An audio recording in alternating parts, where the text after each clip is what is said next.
Makasih, Kak Bertus. Baik, saya langsung dengan aturan-aturan sisa dari bab 22 ini. Langsung aja kok, terus kan di ayat yang ke-28, janganlah engkau mengutuki Allah dan janganlah engkau menyumpahi seorang pemuka di tengah-tengah bangsamu. Jadi untuk mengutuki Allah ini, untuk mengutuki Allah ini tentu diingatkan lagi pada aturan norma dasar gitu ya, perintah Allah yang kedua dan juga yang ketiga. Next kok.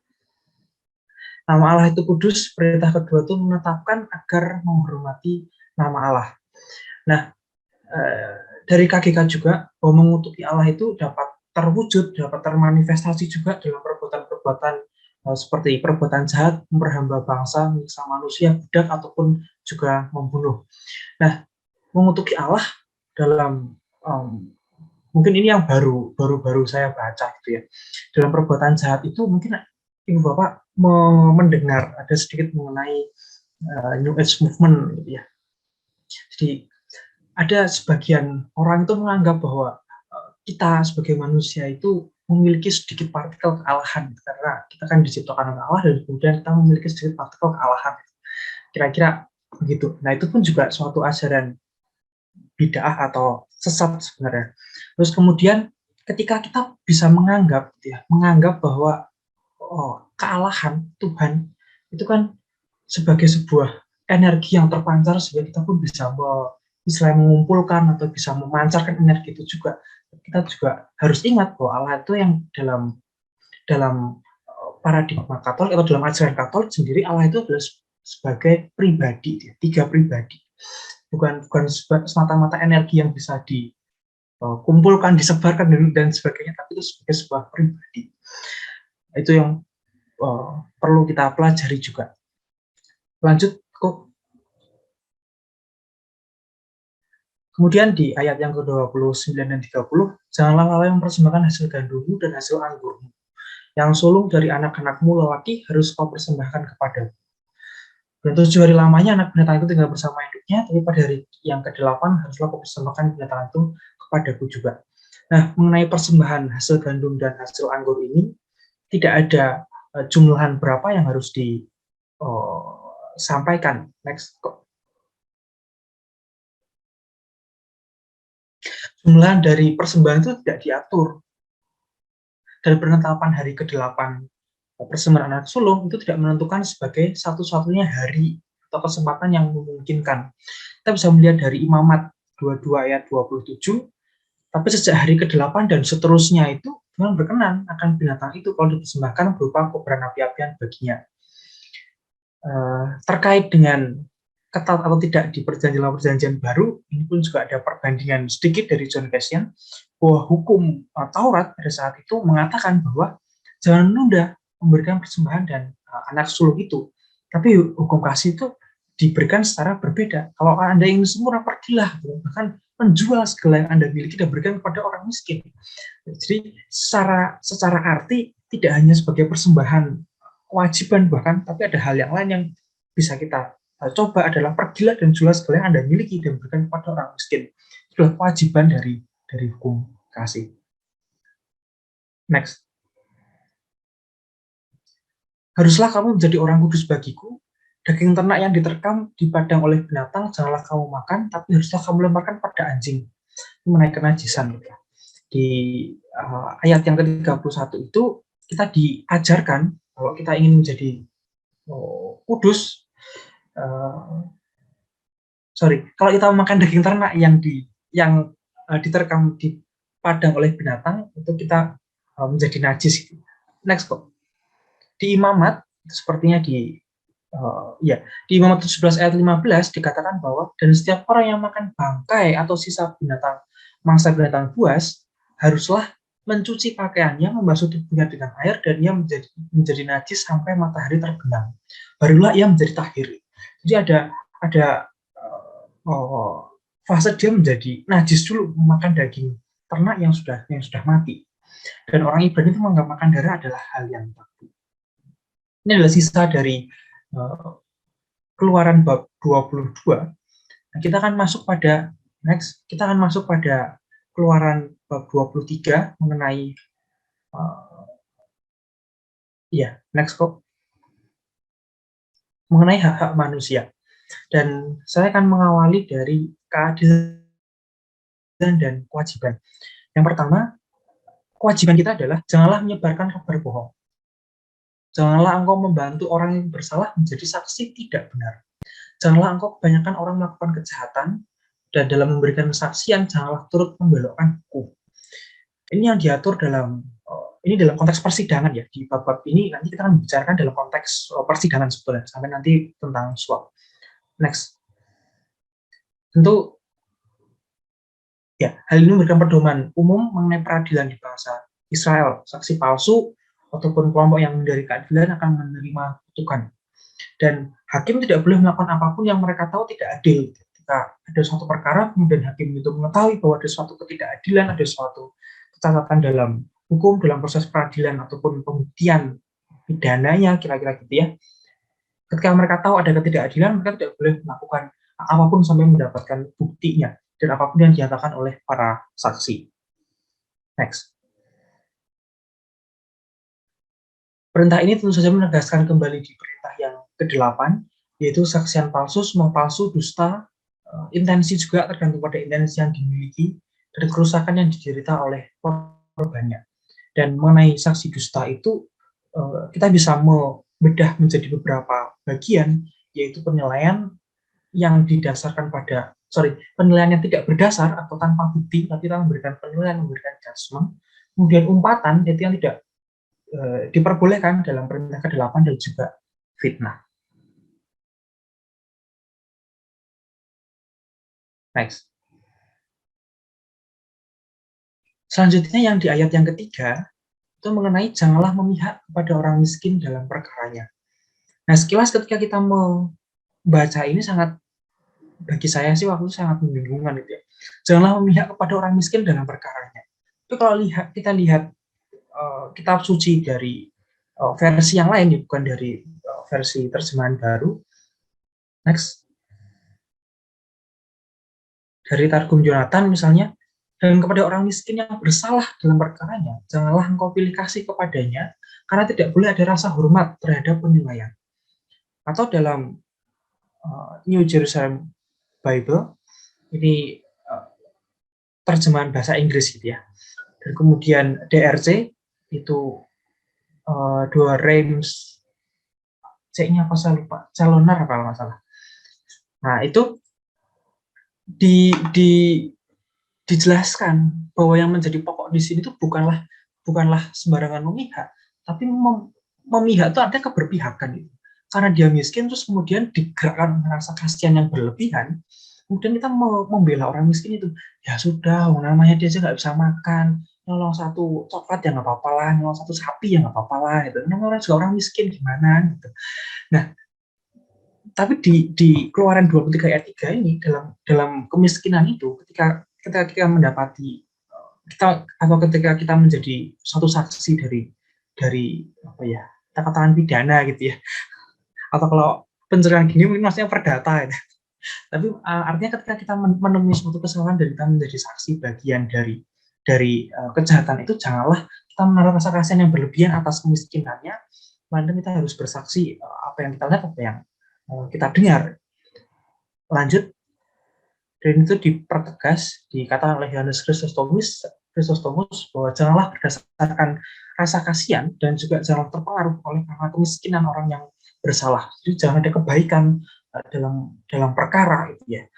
Menunjukkan kebaikan artinya ketika kita menghadapi perkara yang dijalani atau diikuti oleh orang miskin, itu janganlah kita menunjukkan suatu kebaikan. Orang miskin jangan pula, apalagi terhadap orang yang kaya. Jadi dalam ayat 1, 2, 3 ini kita diminta atau diajak untuk menjadi saksi yang benar, menjauhi dusta. Next.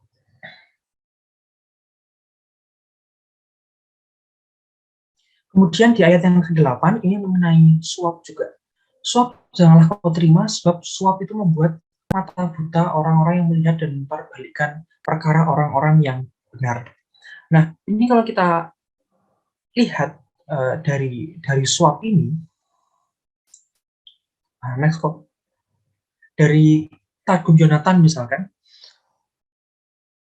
di situ disebutkan dengan jelas bahwa dampak dari suap itu adalah memutarbalikkan kata yang benar dapat gitu ya, dapat berpotensi, tentu saja berpotensi, memang intensi dari suap adalah bisa memutarbalikkan kata yang benar dalam hukum, memasukkan kata-kata yang ada di mulut orang tidak bersalah pada saat penghakiman. Itu Targum Yonatan. Dan sangat jelas bahwa suap itu dilarang. Nah, dari bahasa Ibrani, suap atau syakat itu artinya itu dalam artian untuk korupsi, menyesatkan ataupun menghancurkan, dari King James Version. Itulah larangan-larangan dalam konteks peradilan ini, bahwa yang pertama kita harus menjadi saksi yang benar, bahkan jangan dipengaruhi oleh rasa kasihan yang berlebihan sehingga kita kasihan terhadap orang yang miskin. Kemudian yang berikutnya adalah suap, kita dilarang dalam konteks hakim ya, saat itu hakim itu dilarang untuk menerima suap, gitu katakanlah. Tidak boleh menerima suap karena bisa memperbalikan kata yang benar dan bisa memasukkan kata-kata yang ada di mulut orang yang tidak bersalah pada saat penghakiman. Dan kemudian yang terakhir, ini mengenai keadilan terhadap orang asing. Next, kok. Ini tambahan sedikit ya ternyata. Suap secara alami memang mendorong penerima untuk menunjukkan bantuan, dan karena itu tidak dapat dihindari hanya dengan berhati-hati. Karena tidak dapat dihindari, berarti kita harus menolak. Gitu kan. Bahkan Haydock itu, George Leo Haydock, memberikan suatu gambaran yang sangat ekstrim sekali, bahwa Athena itu kan jauh setelah bangsa Israel diberikan perintah ini. Orang Athena itu membunuh mereka yang menyuap para hakim dan menuntut mengembalikan 10 kali lipat. Jadi bagaimana suap ini tuh bisa menghancurkan barangkali sebuah negara, dalam hal ini Athena. Gitu ya. Suap itu bisa menghancurkan sebuah negara, oleh karena itu sangatlah dilarang. Karena Haydock ini, karena orang-orang Athena ini bahkan membunuh mereka yang menyuap para hakimnya. Dan hakim itu kan kita bisa katakan sebagai, dalam tanda kutip, wakil Tuhan. Paradigma itu kan masih kita bawa sampai saat ini. Bagaimana ketika para wakil Tuhan itu bahkan disuap gitu kan, nah, sehingga mereka itu ya udah mati aja gitu, daripada membuat mati orang tidak bersalah, ya dia dulu yang dibunuh. Walaupun kita tahu juga di saat yang bersamaan dalam norma dasar, artinya 10 perintah Allah, membunuh itu dilarang. Tapi Haydock itu memberikan gambaran ini, orang Athena itu membunuh loh, mereka menyuap para hakim dan menuntut mengembalikan 10 kali lipat. Jadi betapa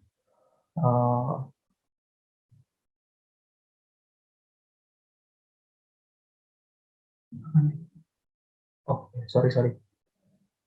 Jadi bagaimana orang Athena itu,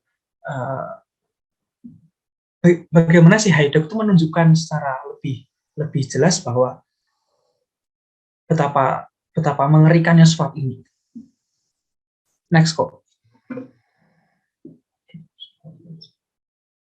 Nah, yang berikutnya adalah keadilan dari orang asing. Orang asing janganlah kamu tekan, sebab kamu sendiri telah mengenal keadaan jiwa orang asing.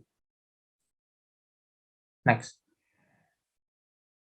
Jadi dalam hal mengenai orang asing ini kan kita masih membahas hakim-hakim ya, tidak menerima suap dan juga janganlah menindas orang asing. Dalam hukum modern bahkan saat ini, paradigma ini atau asas ini masih dipakai. Ketika ada orang asing, apabila ia mau, setengah dari hakim itu juga merupakan orang asing, dari dia asalnya itu di mana. Kalau kita mengacu pada hukum modern dari Inggris, barangkali Anglo-Saxon gitu ya, artinya prinsipnya juri, itu yang terjadi yaitu prinsip media totem linguae. Media totem linguae itu kalau dari kata perkatanya ya, media totem itu kan media, artinya pengantara, linguae itu bahasa, jadi perantara bahasa lah, kira-kira begitu.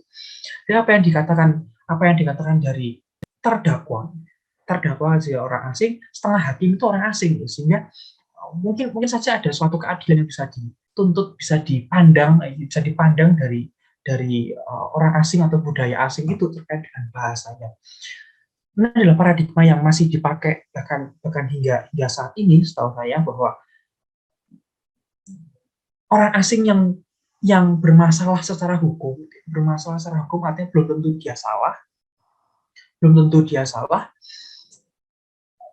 Asas ini dia tuh memiliki hak untuk mendapatkan asas ini.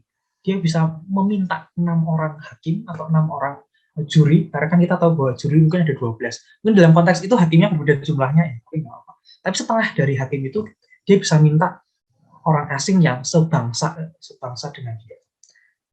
Next.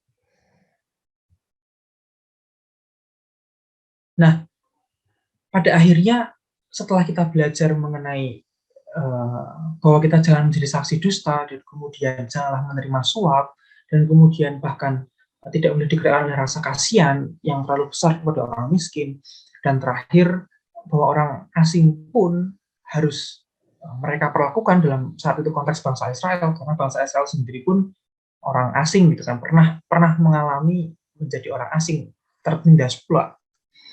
Nah, sehingga apa yang bisa kita ambil dari keadilan dan kewajiban ini dari Yohanes, Tuhan tuh menyatakan bahwa untuk itulah aku lahir dan untuk itulah aku datang ke dalam dunia ini, supaya aku memberikan kesaksian tentang kebenaran. Karena Tuhan menyatakan sendiri demikian, dan itulah yang sebenarnya menjadi kewajiban bagi kita sebagai orang Kristen untuk mengambil bagian sebagai saksi Injil. Karena Tuhan Yesus sendiri memberikan kesaksian tentang kebenaran, kita pun juga akan mengikutinya. Dan kesaksian teragung yang dapat kita berikan untuk kebenaran iman itu yang disebut dengan martirium. Ini semua saya ambil dari Katekismus Gereja Katolik atau Magisterium. Lanjut. Dan selanjutnya kewajiban terhadap ternak. Ini di ayat keempat dan ayat kelima, karena beda konteksnya kira-kira. Tapi masih dalam konteks keadilan, atau lebih pada kewajiban sebenarnya. Apabila engkau melihat lembu musuhmu atau keledai yang sesat, maka segera kau kembalikan binatang itu.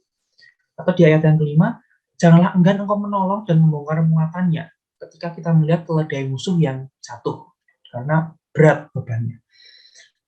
Tapi di Targum Jonathan itu diperjelas ya. Bagi saya itu lebih ada nilai moralnya di Targum Jonathan ini, karena kita bisa melihat di ayat 4 dan ayat kelima ini dikatakan demikian, jika engkau melihat keledai musuhmu yang tidak kau sukai karena kau fasikan yang hanya kau ketahui pada dirinya, berbaring di bawah bebannya, engkau harus segera melepas ketidaksukaan itu dari hatimu dan lepaskan juga keledainya. Jadi ketika kita tahu di keledai ini milik siapa itu kan, tapi kita tahu juga bahwa orang yang punya keledai itu koruptor misalnya. Tapi kan kita dengan keledai tidak ada urusan itu, tidak ada urusan apapun. Bahkan kita dengan koruptor itu barangkali tidak ada urusan apapun. Maka pertama-tama yang tidak kau sukai karena kau fasikan yang hanya kau ketahui pada dirinya, kau harus segera melepas ketidaksukaan itu dari hatimu dan juga lepaskan keledai. Ujung-ujungnya adalah kita harus melepaskan keledainya. Berarti kan kalau kita masih tidak suka dengan orang yang, wah orang itu korupsi kayaknya itu kan. Nah, sehingga barangkali itu menimbulkan bias bagi kita juga untuk tidak menolong keledainya. Sudahlah, kita kasih rugi aja itu orang biar jerah misalnya. Nah, di kitab Keluaran dalam buku perjanjian ini diajarkan bahwa walaupun kita mengetahui kefasikan yang hanya pada dirinya, kita harus melepaskan ketidaksukaan itu hanya untuk tujuan melepaskan keledai. Next.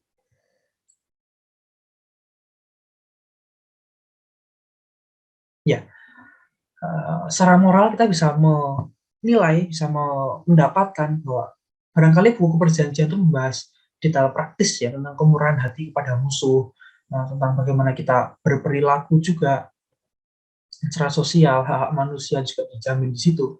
Tapi pertama-tama Tuhan itu mengajarkan pada kita untuk tidak menikmati kemalahan orang lain dan menertawakannya. Next. Pada akhirnya dari perikop Keluaran 23 ayat 4 sampai 5 ini itu ditutup oleh Caesarius dari Arles oleh refleksi yang sangat baik bagi saya. Sekarang kalau kita melihat keledai, melihat lembu, dan kemudian bagaimana jika keledai dan lembu itu adalah cerminan, atau Caesarius dari Arles membayangkan keledai dan lembu itu adalah orang Kristen, adalah teman-teman kita sendiri, orang Kristen, pengikut Kristus, atau teman kita sendiri. Kemudian orang Kristen itu sedang jatuh oleh beban itu, misalnya beban hidup, kan makna makna alegoris atau makna moralnya kan di sini ya. Bagaimana seandainya kita kesulitan, gitu kan, untuk bahkan kita tahu tuh ya bahwa ada orang Kristen yang terbaring oleh beban, disolokan, mabuk, berkubang di lumpur, kan? Karena kita tetap diam. Secara dari Allah itu tidak memberikan interpretasi, tafsiran, tidak memberikan suatu kata-kata atau nasihat ataupun petunjuk hidup bagi kita, tapi diberikan suatu pertanyaan untuk refleksi bagi kita sendiri. Barangkali kita sebagai seorang Kristen itu kurang peka, kurang kurang kurang peka bahkan terhadap orang-orang yang itu tadi terbaring oleh beban, disolokan, mabuk, berkubang di lumpur juga. Akankah kita tetap diam? Nah, ini poin sharing saya sedikit bahwa setelah dari jazz ini, artinya selama saya mengikuti proses jazz ini memberikan materi pada ibu bapak sekalian, seringkali itu saya tuh mengalami dilema gitu. Di sisi lain saya mewartakan tentang ini, tapi di sisi lain saya juga menemui banyak sekali teman-teman saya yang dalam tanda kutip tidak gereja Katolik, misalnya dia beragama Katolik. Saya memiliki pandangan bahwa itu kan bukan kewajiban saya untuk menegur mereka gitu ya. Nah, tapi dengan membaca secara dari Arles ini kita bisa tahu bahwa kita melihat kan banyak sekali kita melihat orang Kristen terbaring oleh beban, disolokan, mabuk, berkubang di lumpur. Dan secara dari Arles itu selalu memberikan suatu pertanyaan, akankah kamu tetap diam? Dia tidak memberikan suatu petunjuk yang lebih lanjut, tapi kita yang harus menjawab pertanyaan ini sendiri. Dan saya yakin bahwa mungkin beberapa dari kita semua mengalami hal yang demikian. Next.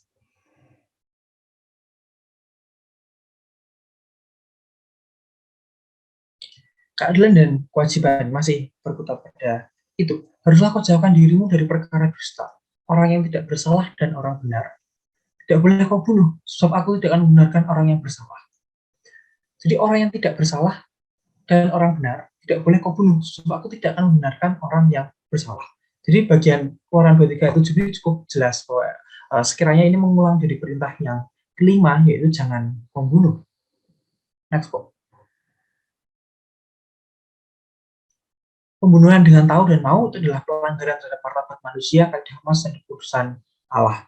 Dan bahkan perintah jangan membunuh itu ditambah lagi untuk jangan murka, jangan membenci, dan jangan ada dendam. Ditambahkan ketentuannya pada perintah itu. Next. Sekarang kewajiban hasil panen. Tapi pada tahun ke-7, haruslah engkau membiarkan dan meninggalkan begitu saja, supaya orang miskin di antara bangsamu dapat makan. Nah, sekilas kalau kita lihat, kita sudah jelas sekali gitu ya. Tapi pada tahun ke-7, haruslah engkau membiarkan dan meninggalkan begitu saja. Artinya dalam hal ini konteksnya tadi panenan gitu ya.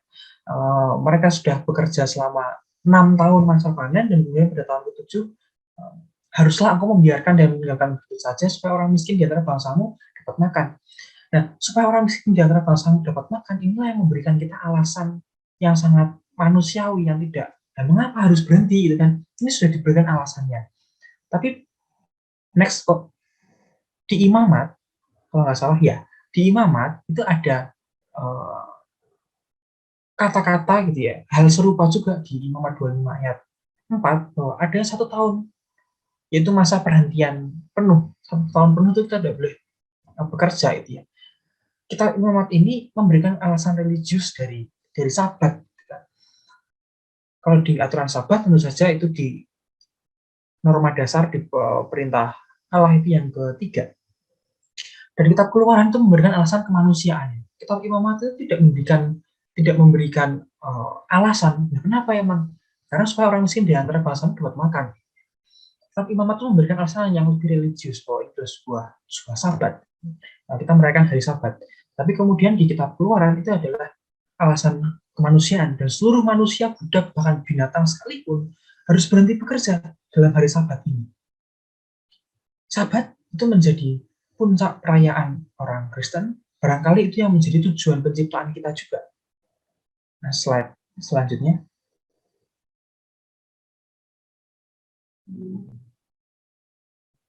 Lanjut. Ya, 6 hari lamanya engkau melakukan pekerjaanmu, tapi pada hari ketujuh haruslah engkau berhenti, supaya eh, anak budakmu perempuan dari orang asing melepas buah. Perbuatan itu adalah contoh perbuatan Allah, itu adalah contoh dari perbuatan manusia. Jadi Allah berhenti bekerja pada hari ketujuh dan istirahat, demikian juga manusia. Next. Pada hari ketujuh, manusia itu harus berhenti bekerja agar orang miskin dapat melepas lelah. Sabat itu bisa kita artikan sebagai ini mungkin protes kita terhadap kerja paksa, terhadap kita yang mendewakan uang, sehingga kita berhenti sejenak untuk tidak melakukan pekerjaan, dan urusan yang merintangi ibadat harus bersama pada Tuhan. Jadi di hari Sabat inilah tujuan penciptaan kita untuk memuliakan Tuhan. Dan inilah yang semestinya menjadi tujuan hidup manusia. Sabat itu adalah merupakan pusat hukum Israel, tujuan penciptaan juga penghormatan dan penyembahan kepada Allah. Dan jelas pada hari ini adalah mereka tidak melakukan pekerjaan dan urusan yang merintangi ibadat yang harus dipersembahkan kepada Tuhan. Pada pertemuan ketika membahas 10 perintah Allah di bagian setelah hari Tuhan, di katekismus kan dikatakan bahwa kita tuh ke gereja itu bisa hari Minggu atau bisa di hari Sabtu sorenya. Tapi barangkali kita bisa melihat dengan jelas bahwa hari Minggu itu kan hari kita libur, ya, sehingga segala aktivitas apapun itu bisa dialihkan, sehingga kita hanya fokus pada hari Sabat, itu hari menyembah Tuhan. Terus bagaimana ketika kita ke gereja di hari Sabtu? Ya nggak apa-apa juga, barangkali memang itu di-provide oleh gereja. Tapi yang jelas, posisi hati pada saat ke gereja di hari Sabtu sore itu, waktu itu saya sudah katakan bahwa jangan sampai kita tuh memasukkan ke gereja itu dalam agenda sehari-hari, dalam mingguan gitu kan, 1,5 jam saya harus ke gereja. Tapi hendaklah kita tidak melakukan pekerjaan dan urusan yang merintangi ibadat harus dipersembahkan kepada Tuhan. Nah, seandainya kita menganggap bahwa ke gereja hari Sabtu itu untuk efektivitas sehingga hari Minggu itu lebih produktif misalnya, itu kan secara posisi hati kita sudah tidak lagi sama itu dengan maksud Sabat itu sendiri. Pada prinsipnya Sabat itu kita tidak melakukan pekerjaan apapun, dan urusan yang merintangi ibadat itu harus dipersembahkan kepada Tuhan. Dan kalau untuk kita sendiri gitu ya, sebagai manusia, ketika memahami 10 perintah Allah ataupun perintah yang dijabarkan lebih mendetail, itu kan lebih pada posisi hati kita itu. Ya tentu kita semua atau bahkan mungkin pastor tidak akan memberikan penilaian tadi, karena penilaian pun juga di slide sebelumnya, penilaian tanpa dasar itu kan juga berdosa gitu kan.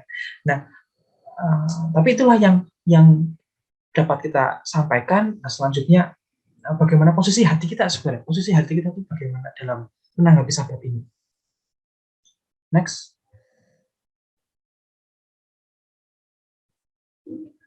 Istirahat hari ini, kalau ini adalah Sabat itu suatu hari ketika dalam 7 hari penciptaan, dalam 6 hari penciptaan, kemudian di hari itu Tuhan istirahat, dan kemudian di Keluaran bab 23 di ayat yang ke-11 ada 1 tahun penuh masa tenang, ya, tidak bekerja, dan Sabat itu 1 tahun, maka istirahat ini itu membuka peluang manusia untuk kebebasan yang lebih penuh dari pekerjaan dunia ini, yaitu menuju pada Sabat abadi sebenarnya. Jadi istirahat itu memberikan manusia itu peluang untuk mengingat dan mengalami karya Allah dari penciptaan hingga penebusan. Dan bagi kita yang masih hidup, barangkali karya Allah itu apa? Sejak kita diciptakan, sejak kita ditebus juga, apa yang karya nyata yang dapat kita ambil dan bisa kita lakukan juga. Jadi bagi ini kan saya ambil dari Kompendium Ajaran Sosial Gereja itu ya. Jadi bagi gereja, dalam ajaran sosial gereja, kita diberi kesempatan untuk merefleksikan apa yang sudah kita terima, apa yang sudah kita lakukan, dan kemudian apa yang hendak kita bagikan. Bahkan dalam Kompendium ASG, Sabat itu menjadi perintang bagi orang yang menjadi budak kerja. Sabat itu semestinya menjadi rintangan orang yang jadi budak kerja, diperbudak oleh kerja, diperbudak oleh uang, dan kemudian membebaskan orang dari degenerasi antisosial kerja manusia. Dan barangkali itu sudah mulai kita lihat saat ini betapa pentingnya hari Sabat ini. Tapi makin lama orang diperbudak kerja, mana ngerti Sabat gitu ya. Pertanyaan isengnya kan begitu. Nah, udah diperbudak kerja, mana ngerti Sabat ya. Sudah. Dan istirahat Sabat dapat berlangsung selama setahun setelah 6 tahun lamanya bekerja dan menghasilkan dari hasil bumi. Mengenai Sabat ini ditutup oleh suatu argumen yang ditutup oleh suatu argumen ataupun intuisi yang sangat mendasar bahwa penumpukan harta benda oleh beberapa orang yang menyebabkan orang lain tidak memiliki harta apapun. Itulah makna Sabat itu ya. Secara hukum sosial gereja, asas subsidiaritas, bahwa ketika kita menumpuk harta benda dan itu menyebabkan orang lain tidak memiliki harta benda apapun. Dalam Sabat inilah kita diberi kesempatan untuk berbagi, ya, kira-kira gitu. Maka di poin yang keempat ini ada beberapa kesimpulan yang sudah kita pelajari, bahwa keadilan pertama-tama tadi sudah kita pelajari mengenai wujudnya adalah tidak bersaksi dusta dan tidak membelokkan hukum, termasuk jika digerakkan oleh rasa kasihan karena orang miskin, dan suap itu adalah dapat membutakan mata dan penyebab saksi dusta, terutama dalam konteks hakim-hakim. Dan kemudian martirium itu adalah kesaksian teragung yang dapat kita berikan, yang dapat diberikan oleh orang beriman juga mengenai kebenaran iman itu sendiri.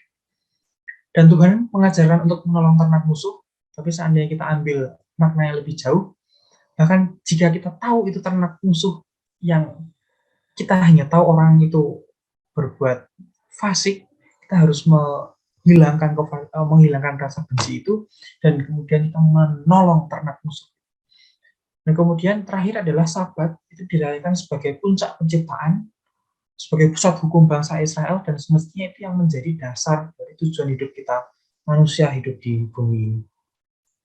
Ya, saya kira itu sampai bab 4 ya, sudah 30 menit. Sisa waktu saya berikan ke Kak Bertus untuk satu poin yang menarik. Silahkan, Kak. Oke,